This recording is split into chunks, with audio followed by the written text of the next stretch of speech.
Good evening, everyone, and welcome to tonight's training session. And thank you for joining me in the midst of the summer holidays. So, tonight's session is all about recruiting in the autumn season. And it will be quite an interactive session in terms of I would love you to be using the chat because there's a series of questions as we go through, and I think this needs to be really personal to you. I don't have any magic tricks to offer you for recruiting. This is more focused on your mindset around recruiting and the mindset of your potential recruits. But hopefully this will get you in the frame of mind of recruiting in the autumn season. So the first thing I'm going to show you is some news headlines. And sorry if you're on BDP, because you may have seen these before, but potentially a while ago. So I want you to look at these news headings. There are 2 slides of them, and I want you to start adding into the chat anything that resonates with you or your friends or people in your family or even people that you've been talking to about joining your team.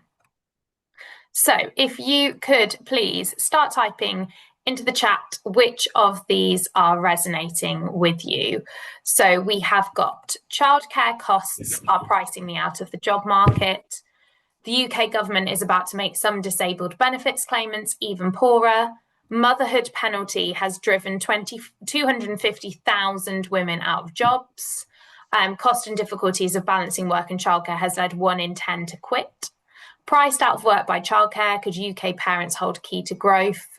I want to work, but employers can't cope with my disability.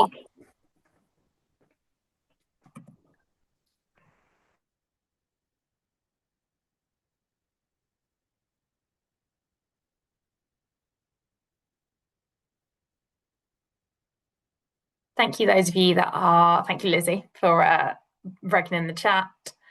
Okay, so we've already got a few things. So childcare has come up twice. Self-employment is another good one, and the challenges of that. Childcare, motherhood penalty. Okay, the next lot are these ones. This is your second lot of headlines. Please let me know if any of these resonate with you. The people stuck renting who can't afford to retire. More than a third of UK workers would quit if told to return to the office full time. British workers increasingly likely to work into their 70s, research suggests. Cost of living crisis forces some older people to stay and work, as data shows a 61% increase in number of over 70s in employment. The task is impossible. 3 teachers on why they are quitting. Citing rising demands, low pay and budget pressures, teachers in England are leaving the profession in record numbers. NHS crisis, why are so many staff leaving the health service? Chronic staff shortages are raising the pressure on NHS staff, with long working hours and high anxiety driving more staff to quit. Sky News analysis shows that a surge in resignations due to work-life balance cost the NHS 10,000 staff last year. So have a look at those reasons.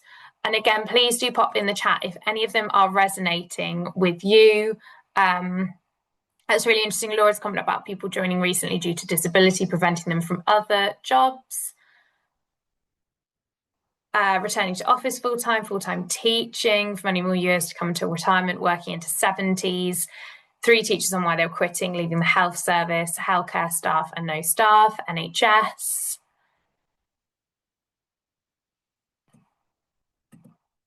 So hopefully this will show you and give you some indication of the world that is out there. And I think if you are ever in a recruiting rut, I would urge you just to look at the news headlines, because they will show you what is going on. And I would urge you to follow people like Mother Pucker, Pregnant and Screwed, because they are constantly linking to articles and research that will help you tap into the people who need your help. The retirement one, I think, is a really interesting one. Then you've got, like public sector workers, You've got motherhood penalty. People have brought up self-employment and challenging the kind of challenge of that. The disability benefits are pretty appalling if you look at them, and how basically I think the benefit system in general is pretty appalling, where people can't ever, if you work harder to earn more money, you'll get penalised in other ways.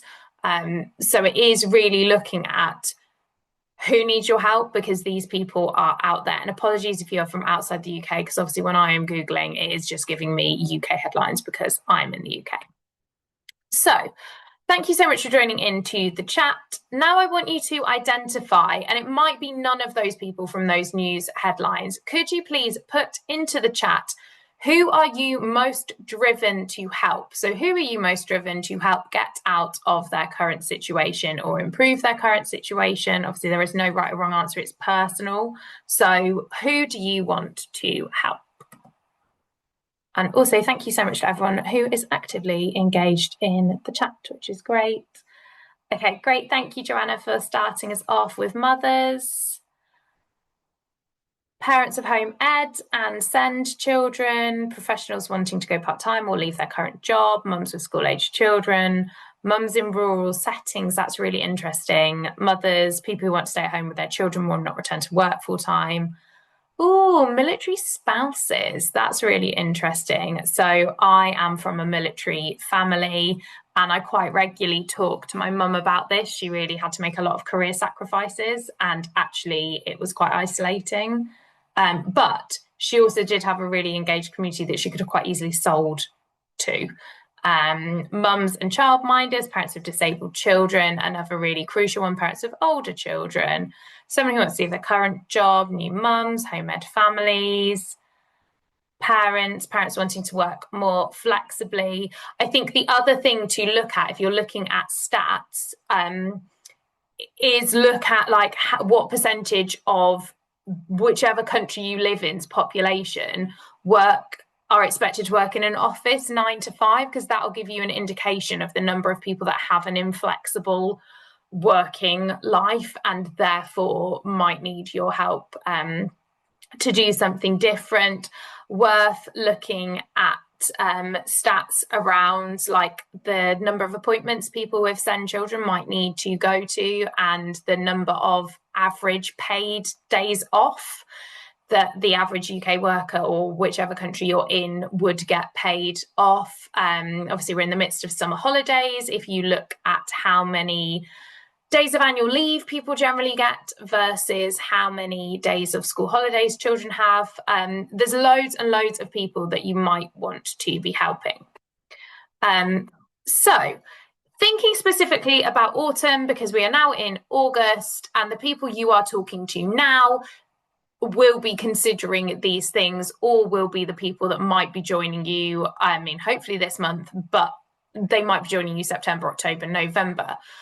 So looking at the want, why is this time of year, like what are people's concerns at this time of year, and why might they want to join in the autumn season? Like what are they going to be doing? Why might they want to join? Because again, these are the kind of reasons, and this is the kind of content you need to be getting out there so people can see that what you're doing is what they want to be doing. I've clicked on the wrong thing. And thank you everyone getting so busy in the chat. Okay, so everyone's gone for, Christmas.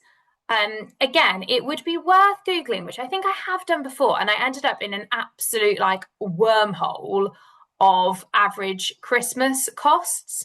But again, like worth Googling, like how much does an average Christmas cost? Look at like the best-selling toys and how much they cost. Look at like the cost of like average cost of a Christmas dinner, average cost of like a Christmas experience as like your average family of 4. Have a look at all these things, because again, these are going to be the concerns that people are having. Okay, so a lot of you said Christmas. Karen said it's a great time to build a business. I wholeheartedly agree, because you have an active audience of people that need your services, that need books to fulfill. Rosie's pointed out back to school trips, cost of uniform. I think it might have been Karen that was telling me this ages ago. The primary school uniform, I don't think is too horrendous, or at least my daughter's school uniform is not that horrendous, because I think the only branded thing I've got her is a cardigan, and I didn't actually have to get that. Everything else is just is unbranded and quite affordable. But I know secondary school is not like that at all, and secondary school is absolutely extortionate. Although my daughter is about to go into year 2, and she is telling me that she needs a new school bag for this year, because apparently everyone in year 2 will be having a new school bag. And I probably will succumb to peer pressure from my 6-year-old. Children might, and actually school shoes are extortionate, aren't they? If you want them to last, school shoes are extortionate. So yeah, that's a great point. This is an interesting factor. Children might be starting school, so people might have a bit more time. You never know about the change. So yeah, if people who maybe previously had children at home, they got maybe the 15 hours of nursery and their children were at home all the time, but now their children will be at school, maybe they have more time. So again, yeah, the idea of time for that. What else have we got? Wanting to work around flexibly around children next summer. Yeah, like feelings are going to be heightened this summer, and I think although someone might be not in the headspace to join your team right now because maybe they're too in the midst of it, actually putting the messaging out there, like they'll be absorbing it even if they're not necessarily acting on it because it's too much, and then that's when they might act on it in September. So don't think people are too stressed, I can't talk to them about this. Actually, when people are stressed and you're offering them a different way of living, I think works well. What else are people saying? Money for Christmas, buying Usborne Christmas presents to friends and family, paying for nails, and yeah, people deserve to treat themselves as well, and people shouldn't feel ashamed of that either. Yes, Nikki, very fair that you don't have uniform, although I imagine your children do unfortunately wear clothes and do grow. Yeah, so again, like Ali saying, teachers are fresh. I used to be a teacher and I used to be super keen in September. I was very fresh and willing to do things. So yeah, that's your key time to build those relationships, get those big orders. Again, like Vicky's pointing out, the great selling opportunities. You've got Christmas selling. Yep, you can, Lizzie's pointed out, if you join now, you can get your World Book Day bookings in. So loads and loads of reasons to join. I think actually we've done 2 in 1, because you have identified the need to join. Nikki, you've made a really good point. Psychologically, people are more likely to see September and January as times to do something new, because I think you never really grow out of the school year. And January is a new time of year. So it is a really logical time for someone to start their business is September. It's just super logical. So I think that's a really good point. I feel like we've covered this about needing to join in the autumn. So people have given like the expense of Christmas, which again, you can Google average costs. And then actually, if you want to get really mathsy, you can look at how you could help someone earn the money to cover those costs. We've got school uniform. Again, you can either use your own experience, or if you don't have kids at school, someone hopefully in your wider team or division will and won't mind sharing what the school uniform costs them, particularly if their kids are at secondary school. Again, I'm sure people won't mind sharing the cost of their children's school shoes, school bags, all the different things like that. Worth asking people again, or Googling like how much it costs to put their child in a holiday club, how much wraparound care costs them as well. And conversely, we talked about people having more time when their kids go to school, perhaps because they're used to having their kids at home. If you are someone that was 9 to 5 in an office, I remember when Poppy started school, my daughter, we were used to her being able to go to nursery from 8 till 6, which fits around the working day. School, for the first month, I think, she had to be dropped off every day. She couldn't go to breakfast club, and the start time was like 10 to 9, so I was late for work every single day. Pickup was 3:15. She goes to a village school. There was no after school care, there was no space because everyone wanted it. So it was an absolute nightmare, to be honest. So you will get the people that school is the thing that puts pressure on them because the childcare system they had in place no longer applies. So yes, I'm loving how much people are in the chat as well. So yes, we've covered the need to join in autumn. So you will know this. Recruiting is all about conversations. I think people look at the word recruiting and like it's not the greatest word, is it? It feels pushy, it feels salesy. It's literally having a conversation with someone, and it's no different really to selling a book. And I think we've used this analogy in previous trainings, or I've nicked it off someone else. But say you watched a TV series and you were really into it, you would tell someone about it. Or if you tried a new chocolate bar variety and it was good, you would tell someone about it. This is literally no different. All you are doing is explaining what you do and what other people can do. And all you're doing in recruiting is you are getting to know someone. So you are doing the small talk of getting to know them, getting to know their situation, getting to know their like pressure points, their pain points. And people will tell you, especially now, all it takes is you saying, oh, there's some holidays are tough, aren't they? Or I can't believe how expensive school shoes are. Whatever you are thinking is probably what someone else is thinking. So like, what is on your mind right now?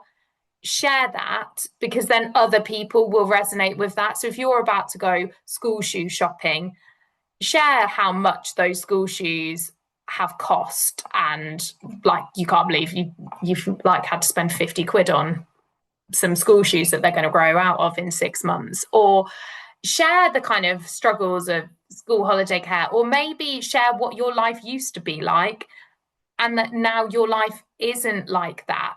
It's all about understanding people. Like, people need to know that you get it. Like, you get that it's really hard being a mum, or you get that it's really hard being a teacher or working for the NHS, or you get that it's hard to just magic £200 out of thin air to pay for all new branded school uniform that the secondary school. I mean, Karen, I don't know how much it actually costs. I know you've got twins, so it's even worse. But like, share these things, or the new hobby that your child wants to start that's really expensive. Then all you are doing is working out how Usborne can meet that need. So someone wants to work more flexibly. Well, that's great, because you know they can work whichever hours they want to in this business and make it fit around them. Someone wants to earn more money. Great. You know it's the run up to Christmas and that people are actively looking to purchase gifts or to split the cost of Christmas from September to December. Or maybe actually someone put about rural mums and wanting to help them, which I thought was really interesting. Like, actually maybe someone feels quite isolated and you're the first person they've talked to that day. Like, Usborne can give them that sense of community. So you are literally just talking to people, getting to know them and working out how Usborne can fit with them. And if it doesn't fit with them, that's fine, because if you've had a nice conversation with them, they might actually know someone that it would fit with. You identify any blockers or concerns. You will have all heard loads of these, or if you're new to recruiting, I would suggest you ask your mentor what people are giving as common blockers or concerns, because then you won't be unprepared when you're having those conversations. So if you are a mentor, maybe work with your team on like everything people have said to you over the years. So actually in their head, they know what people are going to say to them, so they've got something to go back. If you're new to recruiting, ask your mentor. They will have heard so many of these blockers or concerns, because if you can talk to them about it, you can work through them logically. Can you actually quickly write in the chat any blockers or concerns that either you personally had or someone has told you about? So what are people concerned about in terms of starting their own business?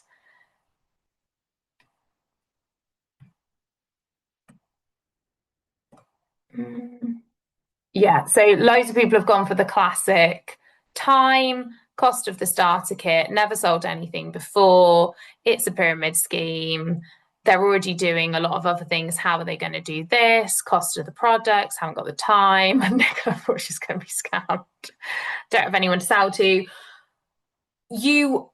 All these blockers exist, and someone will have, like, I don't think anyone is going to see this opportunity and think, well, actually, someone might think, great, I'm just going to pay the £48 and sign up.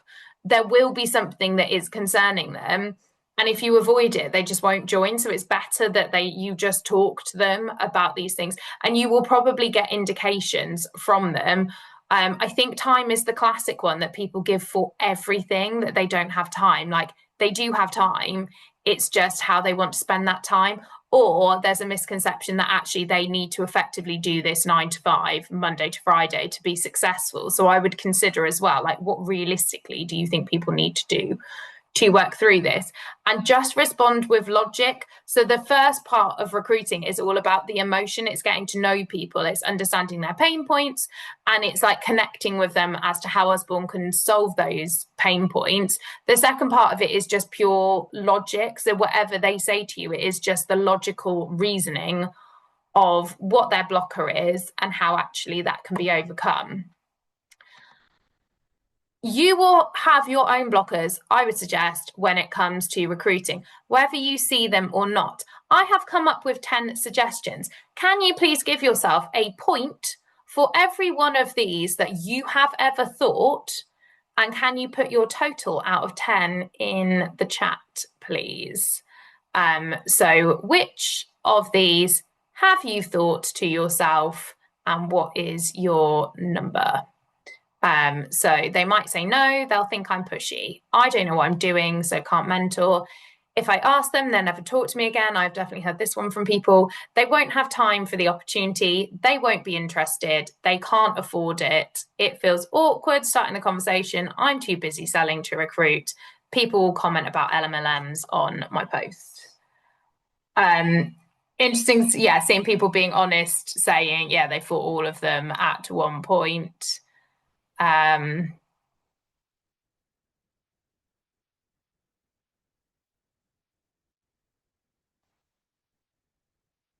if you are a team leader, again, like, it's this awareness that, like, everyone on this chat has clearly thought these at some point. So even if you're now confident about recruiting, people in your team will have these blockers for you to work through.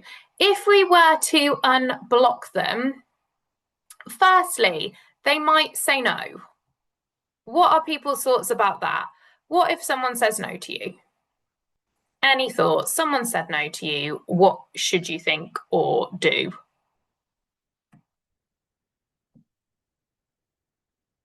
Yeah, it's no to the opportunity, not to me. You could ask them why, and then you might find out. Move on. Another no is closer to a yes. Yeah, don't take it personally.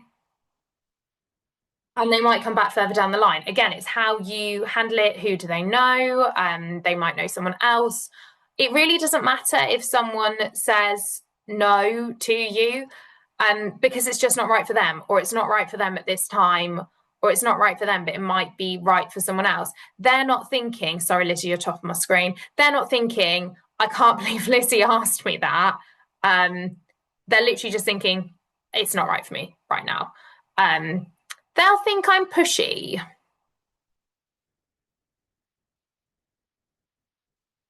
I feel like, again, keep chatting this through in the chat. They'll think I'm pushy. Again, sometimes I think it's helpful to reverse it. Like, if someone just said to you when you'd bought, I don't know, say you've bought some Tropic products, and someone says to you, oh, you'd be great at selling Tropic.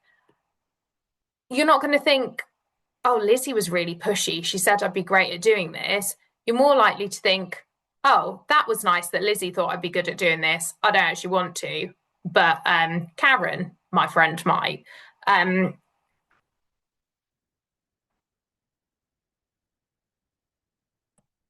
Yeah, I think it is natural to worry. And I think we are like a generation of overthinkers. People are not going to think you're pushy. I think if you said, like pushy as you give them an ultimatum, like you need to make a decision about joining, or I'm gonna leave this event, or someone said no to you and you keep messaging them again and again and again, people won't think you're pushy for suggesting they might be good at doing something. They're more likely to be flattered that you think they would be. I don't know what I'm doing, so I can't mentor. My favorite analogy about this is having a baby. I feel like starting your own business is kind of like having a baby. No one knows what they're doing, but you still have that baby anyway, and you figure it out as you go along and you make it up as you go along. And I found that when I had my second baby, obviously he was less of a test subject than my first one. So I was a bit better at looking after him. But no one knows what they're doing. Like, you're starting your own business, like such a small percentage of people actually do that. You're just going to figure it out as you go along. Lizzie has made a really good point. You are never on your own, and that's true. You have a mentor, so if you don't know, your mentor will know. There's all these all partner trainings. Tools and Downloads is full of stuff. Yeah, always being one step ahead of them. And exactly, like, if you don't know what you're doing, like, that's not really your job as a mentor to have all the answers. Like, your job is to listen to what they want. And if you don't know the answer, like, just tell them, like, I'm sorry, I haven't come across this one yet. I'm going to ask my mentor and I'll get back to you. And your job is to just cheerlead them, like, keep them positive, keep them happy, keep them believing in themselves. If you think about generally managing, so in my team, for example, at work, I manage our events manager. I have never managed an event in my life. She knows way more about events management than me, but she doesn't need me to be an expert on it. She just needs me to support her in doing her job so she can do it to the best of her ability. Like, I don't know what Becky does half the time on Excel, but she doesn't need me to because she knows what she's doing. Like, if you can recommend something, you can sell something. And that's what they can do. What they need from you is to remind them of those facts and to help them believe they can succeed. This is a classic, which I think people have brought up. If I ask them, they'll never talk to me again. Realistically, if someone said to you, I'm going to pick on Laura, like, you love books, you'd be really good at this.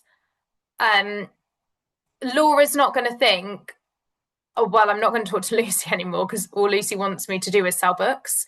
Like, psychologically, I think you have to reverse these statements. What would you think if someone did this to you? What would you think? Because otherwise you will just get in your own way and then you won't recruit anyone. Time is a classic. So these ones, they won't have the time. They won't be interested. They can't afford it. What are you doing if you are thinking of these things?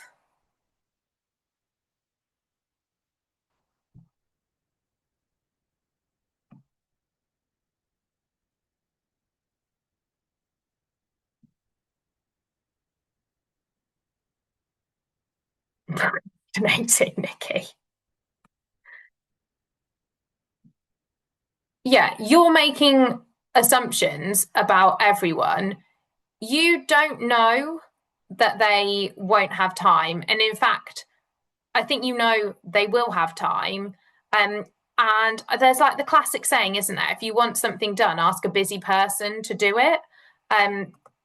Like, people will make time for doing something, and you need to logically have in your head, if someone actually sat down and worked really hard for a period of time and they weren't distracted, what could they achieve? So if someone could give 1 hour a day, what could they achieve? They won't be interested. You don't know. You have no idea what people are and aren't interested in. And also, people's interests change. like change, don't they? As you get older, your interests change. I used to hate being dragged out for walks by my parents as a teenager. And I used to think my parents were really weird for going on a walking holiday. Now I'm in my 30s. I love a walk. People's opinions change, people's situations change. If someone is really happy in their job and actually they've got a great work-life balance, they earn enough money, maybe they're not interested, but it just takes one thing to change. Like maybe they get pregnant and all of a sudden they're wondering how they're going to survive on maternity pay. Maybe, I don't know, they suddenly get really into a certain hobby and actually they need a bit more money to be able to fund that. Or maybe, I don't know, they suddenly, their regular commute to work becomes a lot more expensive. So their situation changes, or their commuting time to work, or they're made to go to the office more days. Like, you don't know what's happening in someone else's life and can't afford it. You don't know anyone's financial situation. Like, you've not seen their bank balance. And if you think about it logically, it would be worth you comparing what you can buy for £48. Like, next time you go to a shop for bread and milk, like, how much does it cost you? How much does your weekly shop cost you? How much does going to the cinema cost you, or like going to a farm park, or whatever it is? Work out what else is £48. Feels awkward starting the conversation with that one. If anyone has any tips, please put them in the chat, particularly those of you that have done loads of this. I think everything is awkward the first time you do it. Like, going somewhere new for the first time, I could be weird, but I find it like, it makes me anxious, like going somewhere new or meeting someone new for the first time, or like anything new, I think can cause anxiety. And if you never do it, you'll never get past that anxiety. And if you never start the conversation with someone, you will never get past that initial awkwardness. This one is a classic, and I do hear it quite a lot. I'm too busy selling to recruit. Some of you on this call have probably said it to me as well. Statistically, however many of our best recruiters in Usborne Community Partnerships are also our best sellers. And I'd be interested in the chat. Can anyone guess why our best sellers are often our best recruiters? Because it's quite a simple formula. Why are our best sellers quite often our best recruiters? Yeah, because literally, yeah, it's people. The more you sell, the more people you see, the more people you can talk to, the more people see you, the more people know that they can join your team. So if you leave your house and you go and do an event, you will meet people, and those people might want to join your team. And again, yeah, like, it's confidence, isn't it? If you're selling and it's working well for you, you know you can sell, therefore you know other people can sell. You're earning money, therefore you know other people can earn money. And the final one about MLMs, can you put in the chat if someone has ever commented on one of your posts saying it's a pyramid scheme, or like, don't trust this, or you shouldn't do that?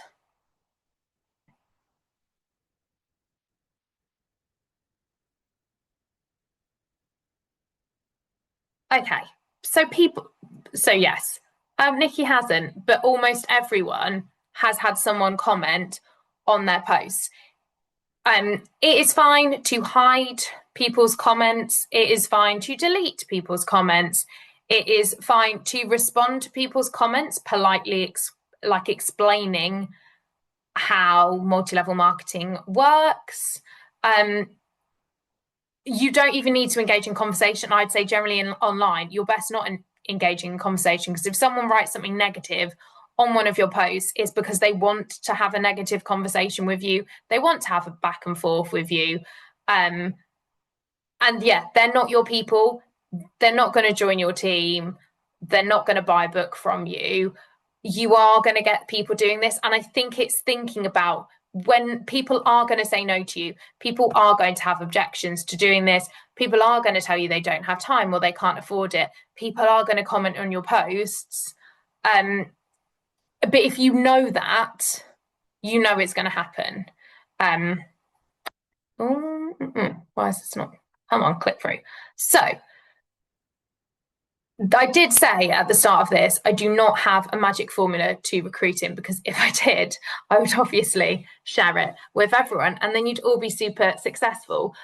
But it is literally the basics. Statistically, a lot of our best recruiters are also people that sell a lot of books. And that is because they talk to loads of people. And it is literally just a numbers game. The more conversations you have, the more people will join your team. If you think of it like friends, like becoming friends with people, you're going to talk to loads of people. The majority of them you don't end up being friends with, or they don't end up being a significant part of your life. But if you hadn't had all those conversations, you wouldn't have met the person that you do want to be friends with. Like the more conversations you have, it's just statistics, like basic statistics. The more people will join your team or recommend your services, because even if they don't join, if they've enjoyed their conversation with you, they think you're authentic, they like you, next time someone says to them, oh, do you know what, I'm really struggling for money, or oh, I'd really love to sell something but I don't know what to do, they can recommend you. This one is key. Like Einstein talks about, like the definition of madness is doing the same thing, like the same thing and expecting a different result. The like global, like the landscape is constantly changing. The way social media works is constantly changing. So you can't expect your recruiting strategy to constantly work. And if it's not working, don't keep doing it. Try something else. So if you used to do Facebook ads and now they're not working, don't waste your money. Try something else. If you used to post in groups, that's not working. Stop posting in groups. Try something else. If you used to find free price draw slips worked really well, actually, I'm never going to say don't do free price draw slips, because I think someone will smite me from above for that. So always do free price draw slips, because I think like you cannot go wrong. And I know I've talked to so many of you at your events that don't do them. Literally, you sell a book. Would you like to win some free books? Make them fill it in. Like, it is as simple as, thank you for buying this book. Would you like to win some more free books? You're not being annoying. You're not being pushy. You're literally offering them some free books, and you don't know what they're going to do with that. Or change your wording, change your images, change your message. Like, remember, people have different seasonal pain points. So at the moment it's Christmas, but after January, there's going to be like the gym membership people that want to try something new. Like, things, your message is going to need to keep changing. Look at the news headlines. Like, maybe people were being forced back into the office 6 months ago, but actually now they're not anymore. Or maybe people in the NHS were happy 6 months ago, but now they're not anymore. Like, keep abreast with what is happening in the news, because that is what people are living, and therefore what your messaging should relate to. Use the tools available to you. So use the free price draw slips. Invite people to the bookseller discovery calls. Like, have a poster up at your events. Talk about what you're doing online. If you don't have enough followers to talk to, then do a giveaway to try and get more followers to your page, so you're reaching a broader audience. Like, do a look for a book to drive people to a page. Like, work out what you've got. Like, maybe you can't afford to spend money on an ad, but actually you could use your free books allowance to offer like £20 of free books as a prize for like sharing your page or whatever it might be. Work out what you've got and use that to your advantage. Maybe you have loads of friends that work in the public sector and can recommend you to other people that are struggling. This one is key. No one will join your team unless you tell them they can. They might join someone else's, but they won't join yours. So if you never tell people it's an option, And if you have worked really hard and you've built up a customer group and you're thinking, I cannot possibly put a recruiting post up in my customer group because no one will buy from me ever again, like, think again. All you are doing is sharing what you do and they could do it too. I wouldn't suggest you post every single day, but remember, like, again, think about Facebook algorithms. Half of them won't even see that you've put that post up. If they're not interested, it won't register that much with them, or they might just read it and think, not for me. They're not going to think, I'm never buying from Karen again because she suggested that I could earn money doing what she does. People will not think any more on it. But if you don't tell them what you do, they don't know. So they don't know they can do it too. If you think about people you follow on Instagram, if you don't follow any influencers, I would follow some just because they will respond constantly to trends on social media. So you can look at what trends they're jumping on. You can jump on those trends too. But the amount of posts that you'll see that are like, meet the maker, or people saying, oh, I've got a lot of new followers recently, let me reintroduce myself. Like, use what's out there because they will respond to current trends. So you should be responding to the same trends. And there's so many posts that, like, for a week or a month, no, it is more like a week, it's very fast moving, everyone will be responding to a certain thing. Like, at the moment, there's a thing, have you seen it, when it's like, how many months have you been together? And people are like, months, years. And then they go back through like the years of their relationship. But you could do that with your business. Like, how many months have you been selling your books? Months, years. And then you show like your bookshop through the ages. Or just think, like, what can you do that other people are doing that ties into what is out there? I think I was clearly feeling a bit self-righteous when I made this PowerPoint. But the classic Rome wasn't built in a day.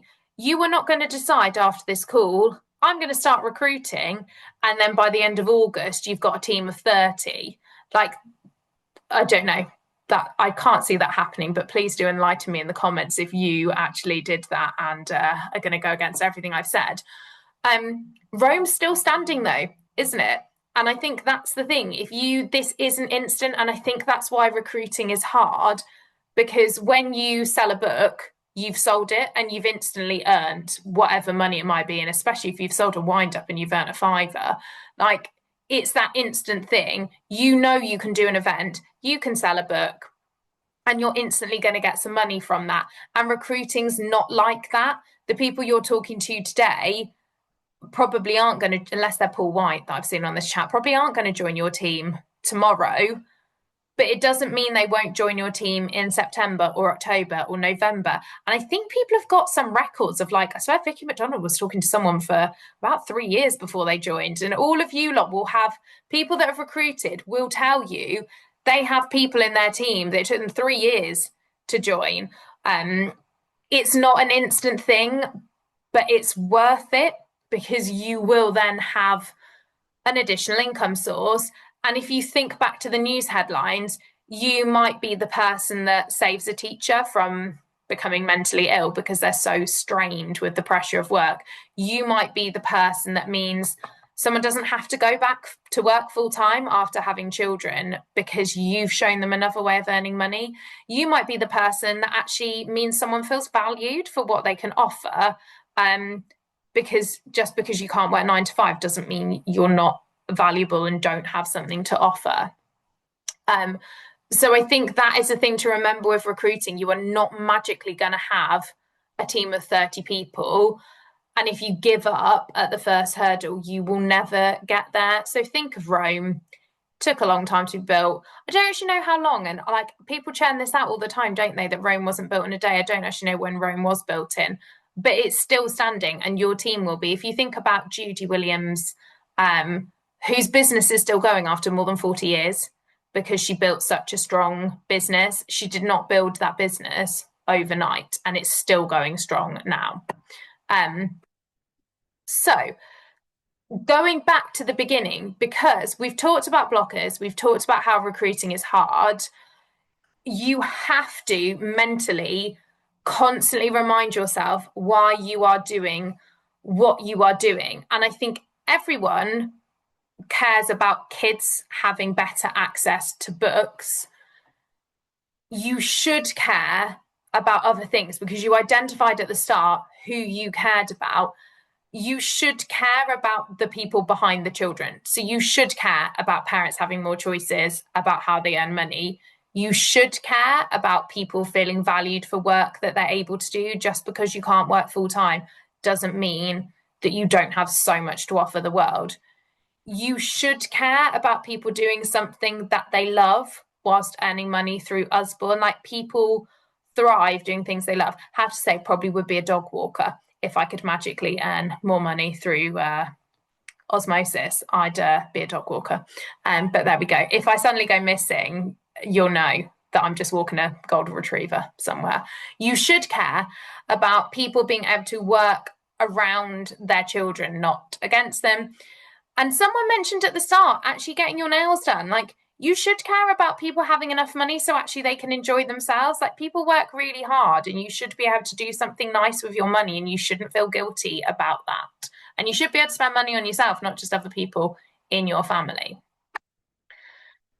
And if you do care about any of the things that I mentioned, any of the news articles, recruiting is the way that you make a difference. Like, you are in such a powerful position. If you were in any other job, I basically just have to use my own job as an example because I've got nothing else to offer you. But we have no job vacancies in my team currently. So I can't give someone a job because I don't have a job to offer them. You can give anyone a job at any point. Effectively, you can help as many people as you want to start a book selling business. And it's not like I could say, I love my job, it's amazing, you should do what I do, but people can't because there's not a job available at Usborne. You can literally share how much you love what you do, and any, like, unlimited number of people can join your team. And if you get in a recruiting rut and you just think, no one is joining my team, I'm rubbish at recruiting, people are judging me, everyone's going to say no to me, you need to get out of your own head and look at some news headlines and then get back into that mindset of how you can make these positive changes for other people. Remind yourself of who you said you wanted to help at the start of this session, because that will get you back into this. So the final thing that I want you to do is I was really panicked then that I'd said 3 things and I'd put 4, but I haven't. Oh no, where's it gone? So I'd like you to identify 3 things. And if you are happy to share in the chat, which hopefully you are, because you guys have been amazing in the chat, I want you to identify who you want to help. So, for example, like a lot of people said, mums at the start of it, how this opportunity can help them. And you need to keep that in mind. For every no, you need to believe in the opportunity. And you need to think more immediately. So don't say, I want to recruit someone by Christmas. That is a long time away. You will lose momentum. You need shorter, sharper deadlines, because you can always keep trying and keep pushing the deadline, but you need a shorter deadline to begin with. The opportunities you will have in the next month, we're only just into August. I don't know what I was doing. What opportunities have you got in August to meet these people? So who do you want to help? How can this opportunity help that specific person? And where are you going to meet them in the next month? Oh, yes. Do you know what? People have been excellent in the chat. And also, this could give you some inspiration for people you've never even considered. Why is it so hard for me to read what people's thoughts are? Here we go.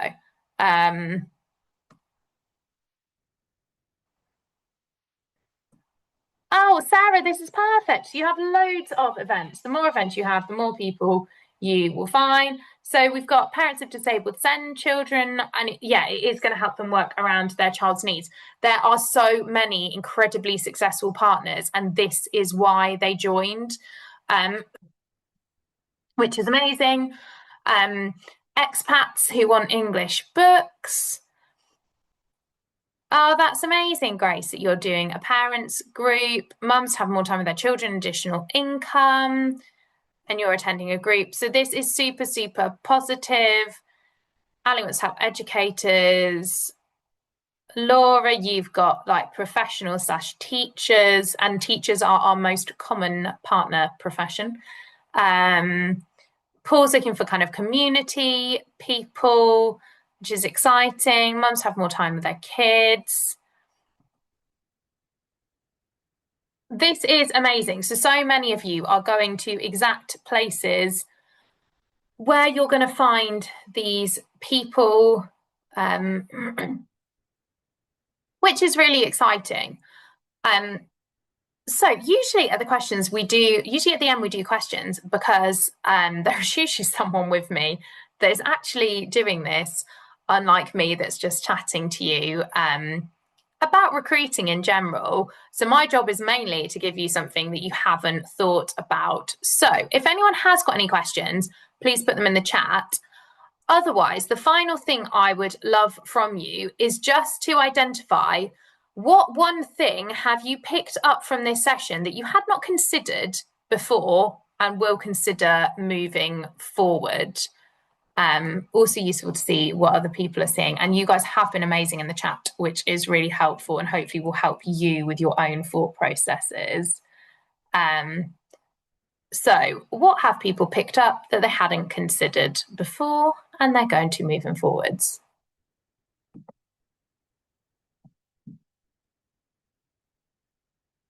Okay, where would people think of meeting disabled people who might want to join?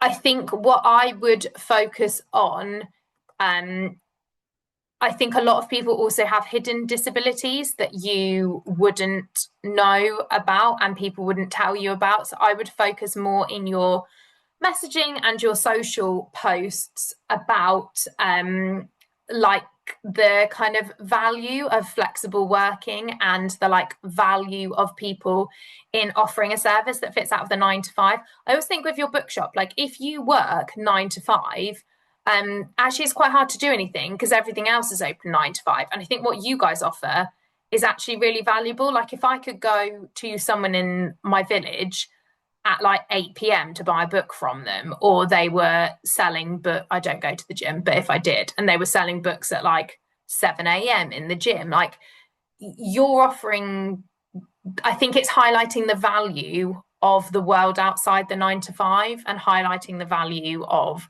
what people can offer, what people can achieve. So yes, that would be my advice on that one is, and also if I would strongly advise, if you're putting messages out on social, you need to grow your following group. The people that recruit loads that I know use social media have worked really hard to grow their following on social media, and like even doing a giveaway of a book where people have to share your page, like, comment, tag someone in it, will increase your following really quickly, and then you never know who's going to be there. Great to see, yeah, not having assumptions about people, having a real conversation, the £48 comparison. Yeah, prize draw slips and a better way to offer those. Get out of your own heads, use social media vacancies that we, or use social media trends that we always have vacancies. Yeah, all you are doing is offering someone an opportunity. If they don't want it, that's fine. Yeah, parents with children at schools, again, people can work the hours that they have. It's just about you being creative with them about what they can do, not what they can't do. So thank you does anyone have any questions actually before where are the prize draw slips from? So the prize draw slips are available on tools and downloads. If you type in prize draw, they will come up, or ask your mentor because I'm sure they will have them saved. My advice to you on the prize draw slip is print them on coloured paper, because then also it's easier for you to say if you're at an event, thanks for your purchase. Oh, do you want to win £100 worth of books? Just fill out the orange slip and put it in the box and I'll be in touch. Because it's easier to say that than fill out the slip and then people are like, where's the slip? Where's the bit of paper? And you're busy trying to sell books. So go like bright, like Usborne yellow or orange or bright pink or fluorescent or whatever it is. And like just have them, because it's so much easier to tell them to fill out the pink slip than the slip that they're trying to like track down on your table. Oh, people are going for loads of £48. Comparisons. Basically, you need to go for Laura Woodhouse because she's got it in her hoards of what she spent £48 on recently.